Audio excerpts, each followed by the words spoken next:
সরকারের ইচ্ছা অনুযায়ী পদত্যাগ করেছেন ওই ধারাতে। আচ্ছা, ওনার যে ড্রাফট চিঠি, এটা আমিও ওনার সঙ্গে একমত যে এটা হয়তো সরকারের লিখে দেওয়া বা তার সাথে চিঠির মধ্যে পুরো ভাষাটাই পুরো টেক্সটই কম্পিউটার করা, কিন্তু শুরুতে আবার শ্রদ্ধাভাজন নিজে হাতে লেখা, হাতে লিখেছেন। জি, আমার মনে হয় যে এটা কনসালটেশনের মাধ্যমেই হয়েছে, সরকারের ইচ্ছা অনুযায়ী উনি সেইভাবেই লিখেছেন এবং উনি শান্তিপূর্ণভাবে প্রস্থান নিতে চেয়েছেন। হাসান মামুন, একটা বিষয় যে অন্তর্বর্তী সরকার পুরো 1.5 বছর আমরা ধরে নেই যে শাহাবুদ্দিন সাহেবের জন্য একটা খুব অস্বস্তিকর সময় গেছে।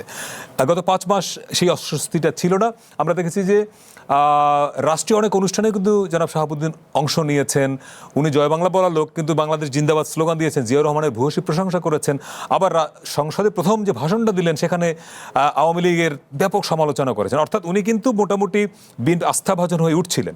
ফলে বঙ্গভবনে থাকাকালীন এই যা যা ঘটলো, অন্তত অন্তর্বর্তী সরকারের সময় কাগজপত্রের যা যা জনাব শহীদ খান যেটা ইঙ্গিত করছিলেন, আপনার কি মনে হয় এই সরকার ওই পথে, ওই রিসার্চ করা কিংবা ওগুলো বের করার পথে আর যাবে আসলে, বা তার হাতে আরো যেসব সমস্যা বিএনপির হাতে, এই পথে আর যাবে কিনা আসলে, বা আদৌ দরকার কিনা? যিনি পদত্যাগ করলেন আজকে, তার জীবন কিন্তু বর্ণাঢ্য এক অর্থে, যে উনি 3টা গভর্নমেন্ট শপথ পড়িয়েছেন, 3টা সরকার এবং 3 ধরনের অভিজ্ঞতার মধ্য দিয়ে উনি গেছেন, তাই না? হাসিনা সরকারের সময় একরকম অভিজ্ঞতা, অন্তর্বর্তী শাসনামলে যেটা আবু আলম শহীদ খান সাহেব বিস্তারিত বললেন, যে উনি তো বাধ্য হয়ে অনেক কাজ করেছেন, কোনো সন্দেহ নাই, স্বেচ্ছায় তো করেননি বা করার সুযোগও ছিল না। আচ্ছা, এবং আমরা দেখেছি কিন্তু তখন যেভাবে উনি পরিবেষ্টিত হয়ে থাকতেন, সেনা কনভয়, আমার বাসাও দিকে যাতায়াত, তাতে মনে হতো উনি অবরুদ্ধ। উনি বলেছেন আমি অন্তরীণ অবস্থায় আছি ইত্যাদি। তো সেটা স্বাভাবিকও, গণ অভ্যুত্থানের পরে অস্বাভাবিকও না, কারণ উনি তো ওই সরকারের রাষ্ট্রপতি, উনি তো অবিশ্বাসের মুখে ছিলেন।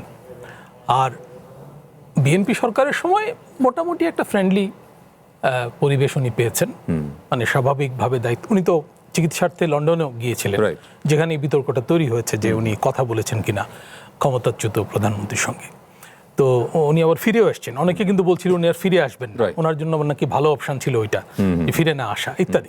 ওখানে বসে পদত্যাগ পাঠিয়ে দেওয়া। জি, ফিরে এসছেন এবং উনি নিয়ম অনুযায়ী, আমার ধারণা সরকারের ইচ্ছা অনুযায়ী পদত্যাগ করেছেন ওই ধারাতে। আচ্ছা, ওনার যে ড্রাফট চিঠি, এটা আমিও ওনার সঙ্গে একমত যে এটা হয়তো সরকারের লিখে দেওয়া বা তার সাথে চিঠির মধ্যে পুরো ভাষাটাই পুরো টেক্সটই কম্পিউটার করা, কিন্তু শুরুতে আবার শ্রদ্ধাভাজন নিজে হাতে লেখা, হাতে লিখেছেন। জি, আমার মনে হয় যে এটা কনসালটেশনের মাধ্যমেই হয়েছে, সরকারের ইচ্ছা অনুযায়ী উনি সেইভাবেই লিখেছেন এবং উনি শান্তিপূর্ণভাবে প্রস্থান নিতে চেয়েছেন এবং ওনার যেসব অবসরকালীন সুযোগ সুবিধা, যে বিএনপি এই ইস্যুটা নিয়ে আর আগাবে না। আমার মনে হয় যে এগুলো ঘাটাঘাটি বিএনপির করার সময় নাই, কারণ বিএনপি একটা জটিল অবস্থার মধ্যে দেশ পরিচালনার দায়িত্ব পেয়েছে। হাসিনা সরকারের অপকর্মের ফলে দেশের একটা বাজে পরিস্থিতি, আবার অন্তর্বর্তী শাসনামলে অরাজকতার কারণে দেশের বিশেষ করে আর্থসামাজিক অবস্থার খুবই খারাপ অবস্থা। আমরা তো আজকে আলাপ করতে পারতাম এই যে ট্রাম্পের শুল্ক, 10% শুল্ক নতুন। বাণিজ্যমন্ত্রী অবশ্য বলেছেন যে কোনো নেতিবাচক প্রভাব পড়বে না, কারণ এই শুল্কটা আগেও ছিল, সময় পার হয়ে যাওয়াতে নতুন করে হয়েছে, সেটা নিয়ে আমরা আলাপ করতে পারতাম।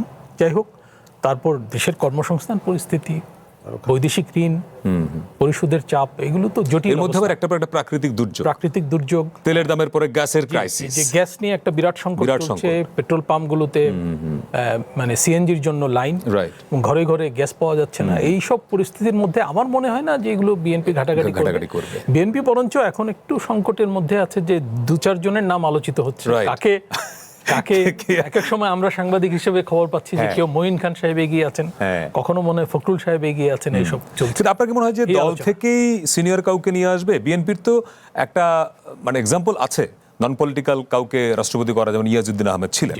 এখন যদি তার ব্যাপারে আবার বিএনপি শেষ দিকের এক্সপেরিয়েন্স ভালো না, আপনার কি মনে হয় যে পলিটিক্যাল মানে দল থেকেই কেউ হচ্ছেন, এরকম মনে হয়? আমার মনে হয় না যে বিএনপি খুব অ্যাডভেঞ্চারে যাবে। শেখ হাসিনা কিন্তু একটা অ্যাডভেঞ্চারে গিয়েছিলেন, শাহাবুদ্দিন সাহেবকে, জাস্টিস শাহাবুদ্দিন, এবং অভিজ্ঞতা সরকারের ভালো হয়নি। মানে শাহাবুদ্দিন সাহেবের অভিজ্ঞতা ভালো হয়নি, সরকারের ইয়াজউদ্দিনের সঙ্গে সম্পর্ক মানে অভিজ্ঞতা তো ভালো না। বিল তো ফেরত পাঠাতেন, এই জননিরাপত্তা বিল ফেরত পাঠিয়েছেন, তাই না? তো উনি ত্রুটি বিচ্যুতি ধরতেন যে এগুলো ঠিক না, এগুলো ঠিক করে পাঠাও ইত্যাদি। তো সেই রকম রাষ্ট্রপতি বোধহয় আমরা পাবো না, করা হবে না। আমরা যতই আশা করি যে সর্বজনগ্রাহ্য, সব মহলে প্রশংসিত, সর্বজনগ্রাহ্য, সব মহলে প্রশংসিত এরকম একজন লোকের নাম বলেন তো এই মুহূর্তে? পাওয়া মুশকিল। বিএনপির মধ্যে মানে একটা যদি কমিশন গঠন করেন সেখানে একজন সর্বজনগ্রাহ্য মেম্বার পাওয়া কঠিন হবে। কঠিন। ধরেন ন্যায়পালের যে বিধানটা সংবিধানে আছে, আপনাদের ন্যায়পাল যদি গঠন করতে হয়, কে ন্যায়পাল হবেন এরকম একজন লোক আমরাও ভাবছি অনেক সময় যে কে হতে পারেন বাংলাদেশে সবার কাছে গ্রহণযোগ্য, দলমত নির্বিশেষে এরকম একজন লোকের নাম এখন বলা খুব কঠিন তো এই মুহূর্তে। জি জি, রাজনৈতিক দলগুলো এক্ষেত্রে কন্ট্রিবিউট করেছে, আমরাও কন্ট্রিবিউট করেছি, আমরা যারা সর্বজনগ্রাহ্য হতে পারতাম রাইট, তারাও আমাদের ইন্টিগ্রিটি রাখতে পারিনি। রাইট। তো সেজন্য সেরকম লোক তো নাই প্র্যাকটিক্যালি।